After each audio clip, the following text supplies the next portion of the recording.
لو عايزة تعملي أكلة سريعة واقتصادية جربي القرنبيط المقلي بالطريقة دي بمقادير بسيطة جدا، وطعم مفيش أروع من كده.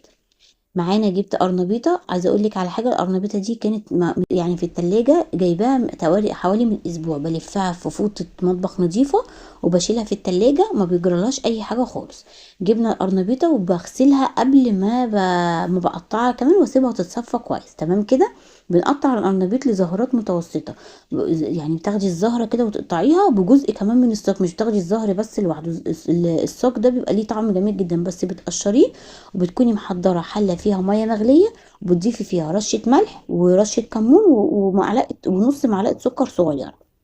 تمام كده. السكر بيحتفظ بيخليه يفضل مقرمش وما يطراش منك، وفي نفس الوقت بيبقى مستوي.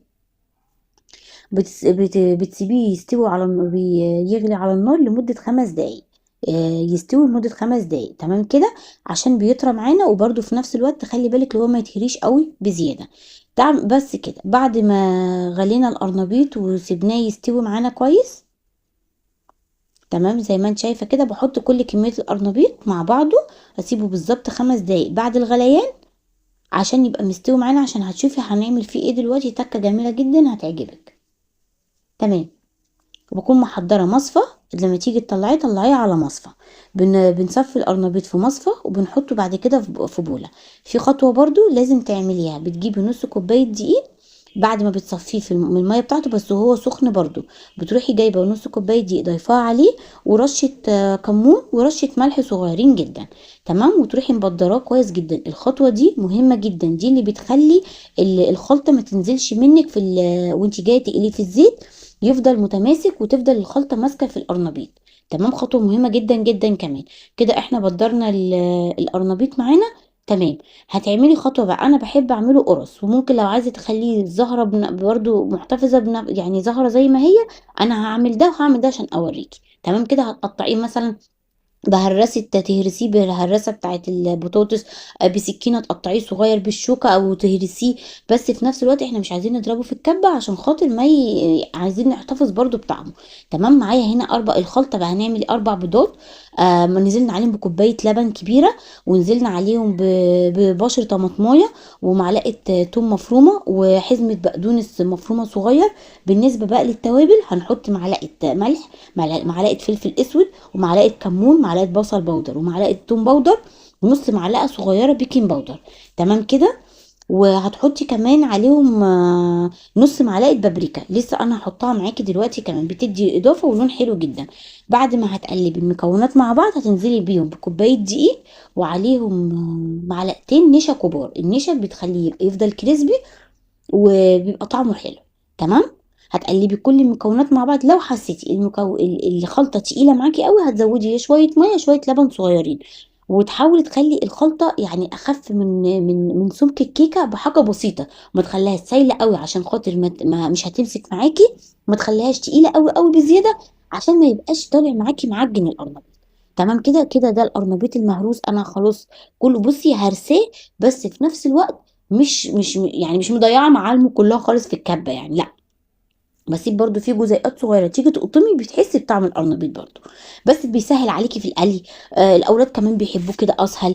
برضو انا في نفس الوقت برضو سايبه زهرات اهي زي ما انت شايفه كده، زي ما هي ورده كده، زي ما هي، عشان اوريكي ده بيتقلي ازاي وده بيتقلي ازاي. تمام كده. هتقلبيه كويس جدا مع بعض.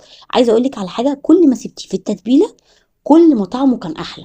يعني حتى لو عرفتي تعمليه من بالليل للصبح، يعني تعمليه في الخلطه في التتبيله وتركنيه من بالليل في التلاجة، عايزه اقول لك طعمه هيبقى احلى بكتير جدا عما تحطيه في الخلطه وتقليه على طول. تمام كده. انا بدات باللي هو بالكامل مش متقطع، مش المهروس معايا.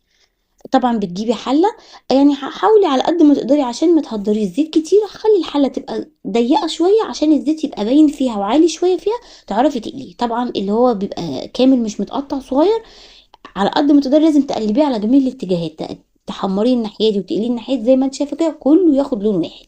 تمام كده قليناه. وبرده تخلي بالك ايه، تسيبيه شويه يستوي شويه عشان برده من جوه ما بيبقاش مستوي قوي زي المتقطع صغير. تمام كده حمرناه. التاني بقى بتروحي جايبه زي تعملي زي قرص جميل جدا ما شاء الله، ممكن يتاكل بعيش بلدي، تاكليه جنب مكرونه، يعني مكوناته جميلة، طعمه فعلا حلو جدا بجد والله. لو جربتوه مرة بالتتبيلة دي هتعجبكم جدا. وعايزة اقولك على حاجة، انا جربت لما جيت قليته اتبقى مني جزء، ما قليتوش كله عشان ما شاء الله كانت كبيرة، فقليت على قد احتياجنا، الباقي شلته في التلاجة. تاني يوم لما قليته كان احلى بكتير جدا. وبرضو انا بعمل برضو حاجة تانية، يعني في الموسم بتاع القرنبيط بروح جايبة مثلا كذا واحدة واتبلهم زي ما انت شايفة بنفس التتبيلة دي كده، واشيلهم في الفريزر في اكياس، وقت ما تحتاجي تطلعي منها. عايزه اقول لك طعمه جميل، بيقعد معاكي في الفريزر من السنه للسنه، ما شاء الله. هيعجبكم جدا وهيعجب الاولاد قوي قوي. وانا متاكده لو جربتوه مره مش هتبطلوا، هتعملوه كل مره بنفس الطريقه. تمام. وهتشوفي معايا دلوقتي، هنيجي نفتح واحده هنشوفها من جوه عامله ازاي، تبقى مستويه وجميله. بصي شكله جميل ازاي ويفتح النفس ما شاء الله. لا بجد أكلة جميلة وأكلة يعني مغذية، وفي نفس الوقت يعتبر اقتصادية برضو شوية. هي طبعا أنا عارفة فيها مكونات كتير مش اقتصادية قوي، بس يعني ايه حلوة وبتكفي أسرة كبيرة. بصي من جوه بيبقى مستوي، وفي نفس الوقت برضو بيبقى فيه أجزاء من القرنبيط برضو بتدي طعم حلو، مش هرساه قوي للدرجة اللي هو مش باين خالص، لأ. وكده يكون فيديو هنا خلص النهاردة بألف هنا. ولو